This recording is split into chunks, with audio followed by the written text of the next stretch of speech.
subscribe, like, and share. Assalamualaikum warahmatullahi wabarakatuh. Assalamualaikum warahmatullahi wabarakatuh. Izin bertanya, di tahun 2012 saya membeli rumah dengan cara kredit via bank X, saya tidak perlu sebutkan ya.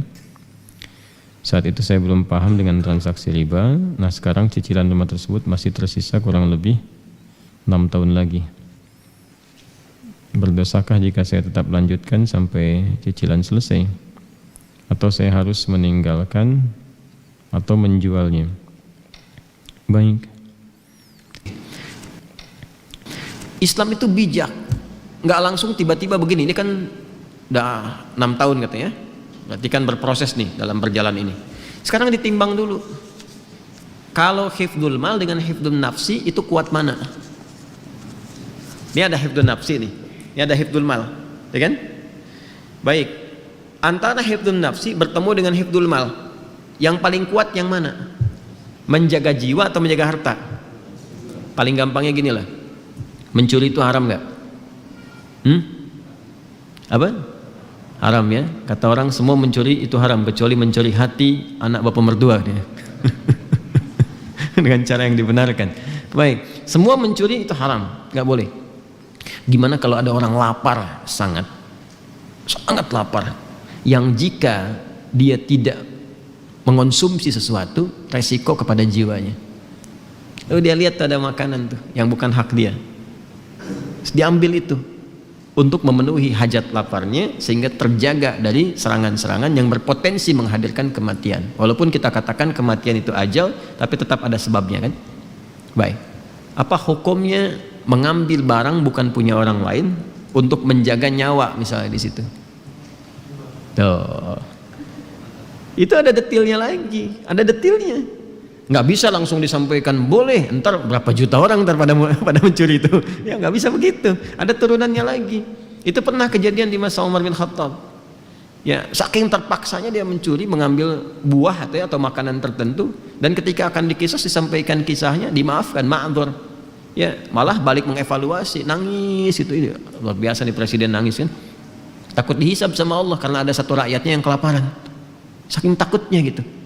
Ya sampai kan terkenal kalimat Umar itu, kalaupun ada kambing di satu wilayah terpencil di bagian kekuasaan yang aku pegang, kemudian kakinya terpeleset aku nggak tahu, itu diistighfarin sama Umar, karena khawatir ketika kambing itu mati nggak bisa dikonsumsi sama yang punyanya dan menjadikan dia kelaparan. Itu sampai ke situ mikirnya. Ya itu menurut saya sejarah Umar itu patut ditiru. Anda kalau mau jadi pemimpin tuh keluarkan tuh fikihnya Umar itu, dan itu akan luar biasa tuh, luar biasa dahsyatnya. Nah, ini yang saya maksudkan. Kenapa saya ilustrasikan itu dulu untuk menarik ke sini. Anda kalau berhenti di sini saat ini, masuk kategori darurat nggak gitu? Ya, kalau diputus nih, putus misalnya, dah selesai. Itu mengganggu kebutuhan primer yang sedang berjalan nggak selama ini? Yang menunjang aspek berkehidupan. Tinggalnya di mana kalau langsung diputusin? Ada tempat bernaung nggak? Nggak boleh ujuk-ujuk begini, tinggalin tuh. Tiba-tiba nanti nggak ada penopang sementara waktu pada saat itu yang disiapkan dan menjadikan kemudian lebih sulit dari sebelumnya sehingga mengganggu keberhidupan. Ini konstruksi ini nggak disampaikan sama beberapa penceramah yang menyampaikan dengan jawaban dari pertanyaan serupa. Suruh keluar dari pekerjaan, langsung keluar jualan pecel lele, pecel ayam atau yang lainnya. Tiba-tiba kegiatannya habis, nggak ada jembatan, malah lebih rusak daripada sebelumnya. Ujung-ujung syariat ditinggalkan, nggak percaya lagi pada Islam. Ada yang begitu. Ada. Saya pernah menangani kasus limpahan. Kasus limpahan. Ini fatwa yang langsung dikatakan keluar, gak boleh, haram, riba, keluarnya. Begitu keluar apa yang terjadi? Dia mencoba jualan, gagal. Akhirnya dia memaksa memisahkan ayah dan ibunya.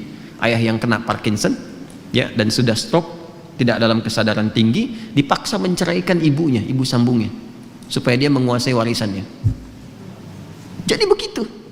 Karena dia memilih cara singkat dan dia menempuh yang lebih haram lagi. Jelas ya? Nah, sepakat riba itu haram. Keluar dari riba ada jalannya. Itu yang harus dirinci. Jelas ya? Maka bagaimana rinciannya? Pertama, timbang aspeknya. Ini yang bertanya ini, lihat, udah punya jembatan belum? Kalau bisa ditinggalkan ini, ya ditinggalkan, sudah, oper cicilan, alihkan ke bentuk syariah. Kan ini bank konvensional punya syariah nih. Ada juga yang syariahnya. Tanyakan dulu, ini solusi yang paling pertengahan. Ya. Ambil, konversikan dari konvensional ke syariah. Nanti dinilai oleh syariah nih.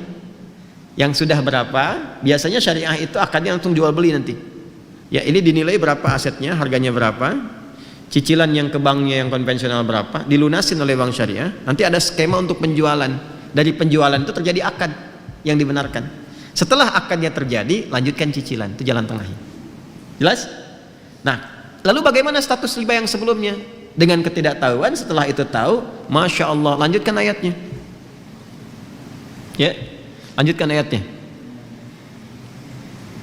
Yang ke kalimat, ya ayyuhalladzina amanu taqullaha wa dharu ma baqiya minar riba. Ada? Terus sampai ke bawah, sampai ada katarangan falahu ma salafa wa amruhu ilallah. Ada ayatnya? Terus sampai ke bawah, terus sampai walahu ma salafa wa amruhu ilallah. Ada ayatnya? Baik, jika ada yang sudah terjebak kepada riba, kemudian dia mau berpaling, bertobat, yang sebelumnya karena tidak tahu, ketika dia putus itu, yang sebelumnya terampuni oleh Allah Subhanahu wa taala. Ma'dzur, diampuni. Serahkan, kata Allah, urusannya kepada Allah. Sudah, Allah maafkan, itu selesai, sekarang perbaiki. Nah, kalau mampu dilakukan itu, konversikan dari konvensional ke syariah, plus dari syariah nanti dinilai, teruskan cicilannya. Kalau susah, tidak ada dan sebagainya, lihat dulu nih, lihat dulu. Ini kalau pindah, dilepas, pindahnya kemana? Jangan sampai terjadi tiba-tiba rumah dijual, nggak ada tempat bernaung, setelah itu meminta-minta. Atau menyulitkan kolega sekitaran. Ada ibu kedatangan kita misalnya dengan keluarga, ada adik numpang tinggal tapi bawa rombongan dengan 6 anggota plus ART-nya misalnya kan. Nah, jadi agak repot di situ.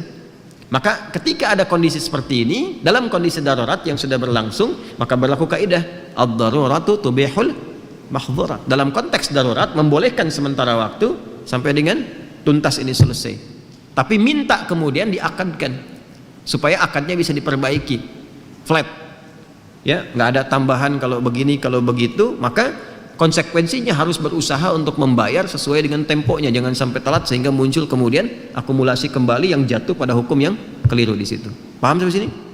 Awas, ini konteks darurat ya, jangan disamakan dengan hukum normal.